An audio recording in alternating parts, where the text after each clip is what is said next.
works. The most important aspect, well, we're quoting judges. John Moulton wrote a famous essay a century ago on the realm of manners. And he said the measure of a society is not what one is forbidden to do, which is to murder and steal and rape, and not what one is compelled to do, such as pay the taxes or join the army or whatever, but you measure a society by the space in between, the realm of manners, where free people regulate themselves. Canadians do not bash gays or lynch minorities because they are enjoined by the state not to do so. They do so because they are operating in Lord Moulton's realm of manners, where free people, civilized people, regulate themselves. And that is where the internal contradictions of a fractious, multicultural society should be played out. The idea of bureaucrats once again getting into this business is deeply disturbing. They didn't have enough work last time. They had to actually, shortly before the Maclean's case, which was the one I was involved in, the senior counsel of the Canadian Human Rights Commission actually went to Toronto to speak to various groups to say they weren't getting enough cases, and that's why people should file more complaints. Ultimately, free speech is hate speech, and hate speech is free speech. It's for the speech you hate, the speech you revile. The alternative to free speech is approved speech, and that necessarily means approved by whom? Well, approved by yourself as a citizen. If you don't want to have Lindsay Shepherd over to dinner, as Bernie Farber doesn't, that's fair enough. But once it becomes speech approved by the state and speech approved by formal bodies, it effectively means the speech approved by the powerful. The biggest threat to free speech at the moment is a malign alliance between governments and big tech doing the kind of things Lindsay spoke of. The photograph that sums it up is the one of Mr. Trudeau with Mrs. May and Miss Ardern and President Macron in Paris the other day, sitting opposite, across the table from the heads of Facebook, Twitter, Google, and Apple. 6 woke billionaires who presume to regulate the opinions of all 7 billion people on this planet. That is far more of a threat than some pimply 17-year-old neo-Nazi tweeting in his mother's basement somewhere out on the prairies. And that issue, that is the real threat to genuine liberty in our society. I cannot believe that a mere 10 years on we are talking about restoring this law. It was appalling, and unfortunately this committee and the House never actually confronted it in reality. But I will finally say this on a personal note. I was born in Canada. I love Canada. I would die for Canada. I am old-fashioned enough to take the allegiance of citizenship seriously. But no monarch, no parliament, no government, and certainly no bureaucratic agency operating the pseudo-law of Section 13 can claim jurisdiction over my right to think freely, to read freely, to speak freely, and to argue freely. Thank you very much, sir. Thank you very much to all the witnesses. We're now going to go to questions. We're going to start with Mr. Barrett. Thanks, Mr. Chair. Ms. Shepherd, Mr. Steyn, Mr. Robson, thanks for your testimony this morning. Mr. Robson, on the 16th of May, you wrote an article was published that you wrote, and it said, I quote, "I think it's very important to take a stand that what's dangerous isn't paintings, it's people who kill in response to paintings, books, cartoons, or a sideways glance," close quote. Can you expand on the context of what should be done or not done in response to online hate? What should be done in response to online hate is that we should first and foremost, not put it out ourselves, which might seem like a very trite point, but I noticed that last night there was a tweet from a professor of political science for whom I thought I had some respect, which had a clip of a political leader speaking about the fact that we're all God's children, and he said, keep your imaginary beep out of my public policy. And I thought to myself, how have we come to a place where somebody like that would not be ashamed, I mean, just to utter obscenities in public, can we please stop doing that? But in the second place, to dismiss Christianity as a word I'm not going to say into the record. And this seems to me to incite hate and ridicule for Christians, at least in its intention, but what it does is expose the perpetrator as contemptible. So first of all, we don't tweet things like that. Secondly, we react to them with contempt. We can unfollow these people. We can answer them, as I did, in what I hope was courteous language, but very firm on the substance. And I would, if invited to debate a Nazi, I would not be afraid to do so. If invited to debate a racist, I would not be afraid to do so. But what you don't do is silence by force the expression of odious opinions.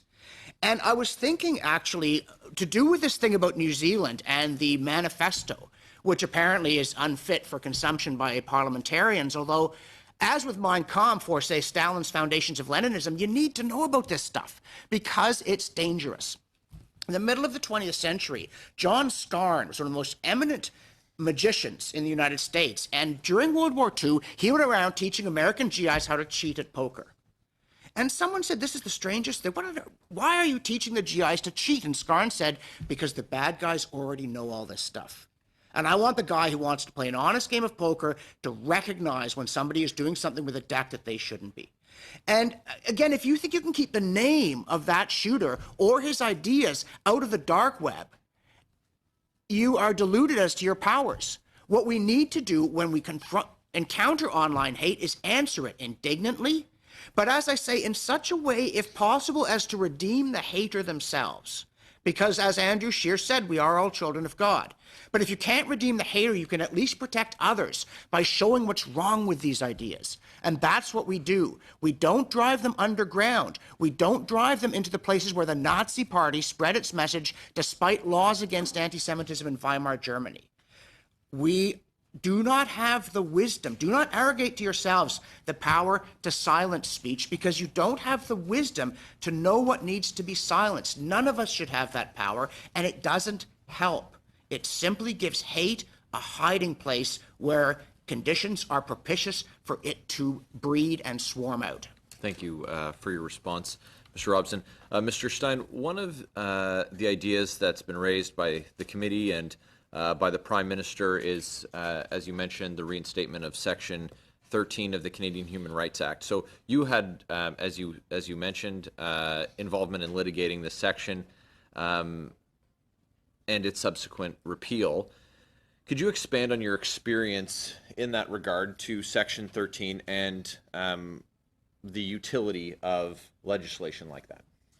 Well, as I said, the problem with Section 13 is that Canadians aren't very hateful people, so there was a lack of real serious complaint.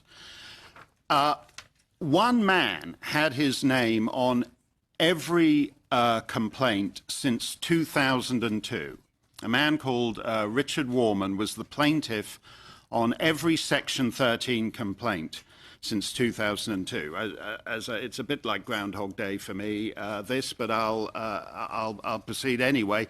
As I mentioned last time round, some of you may know that there was a self-appointed witch-finder general in England some centuries back, and for whatever it was, £2, he'd go out and find witches. Richard Warman was the hate finder general of Canada from 2002.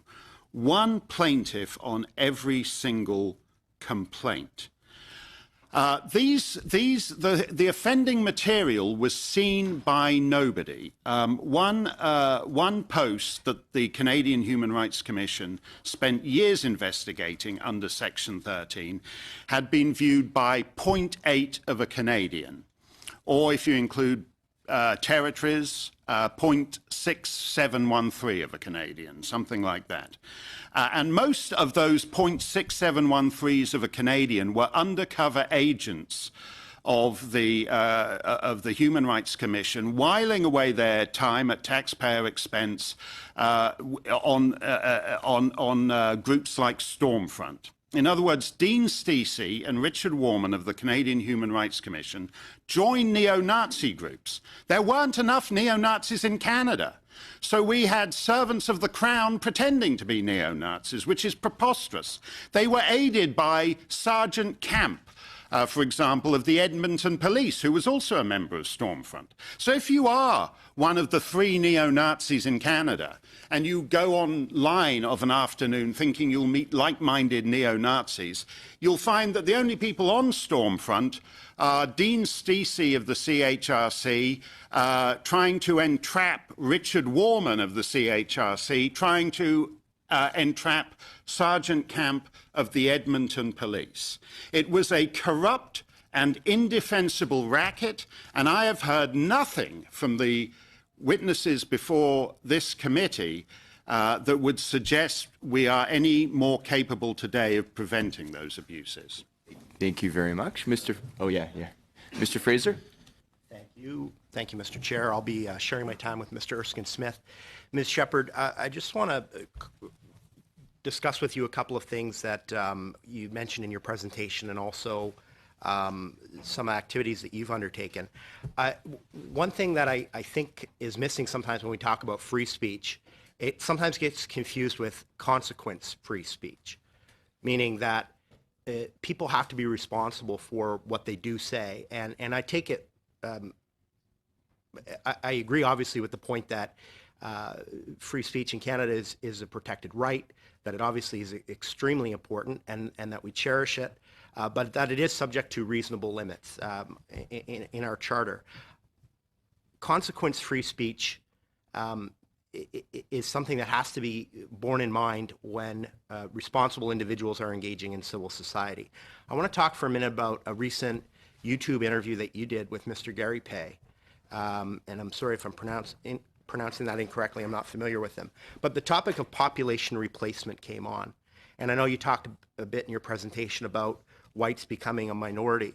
Now, this YouTube channel hosts white supremacists quite often, neo-Nazis like Richard Spencer, former KKK Grand Wizard David Duke has appeared on that program, and you appeared on it recently talking about population replacement. After you finished that statement, Mr. Gary Pay then started talking about white genocide and how that when whites are in the minority, like in South Africa and in Haiti, the white genocide occurs. And you said nothing in rebuttal to that. I mean, don't you think that free speech comes with a responsibility, especially when you're confronted with inflammatory and insightful rhetoric?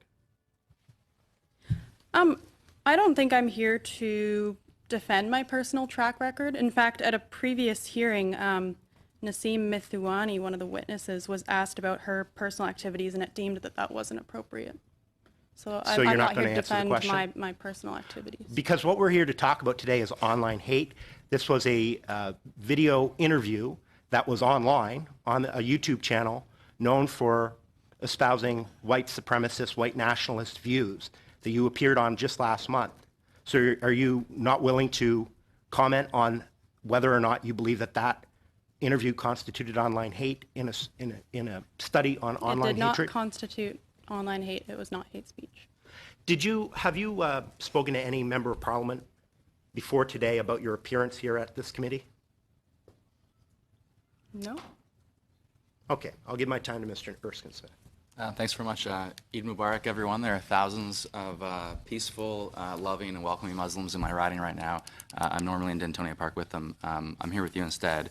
And so, Mr. Steyn, in light of Mr. Robson's comments about sunlight and having a more civil back and forth about comments rather than ensuring the stiff penalty of the criminal law, you've previously said about moderate Muslims that they want stoning for adultery to be introduced in Liverpool, but they're moderates because they can't be bothered flying a plane into a skyscraper to get it. Do you regret anything that you've said about Muslims? Well, I'm a great believer in first principles, sir. And the question is, clearly things that are said in the course of public discourse are offensive, obnoxious, are hurtful. The question before this panel is, should they be criminalized? No, but my question to you is, do you regret anything you've said about Muslims? I regret many things I've said on many subjects Fair, okay, that's fair then. over the years. I will say, here's the difference. Naseem Mithuwani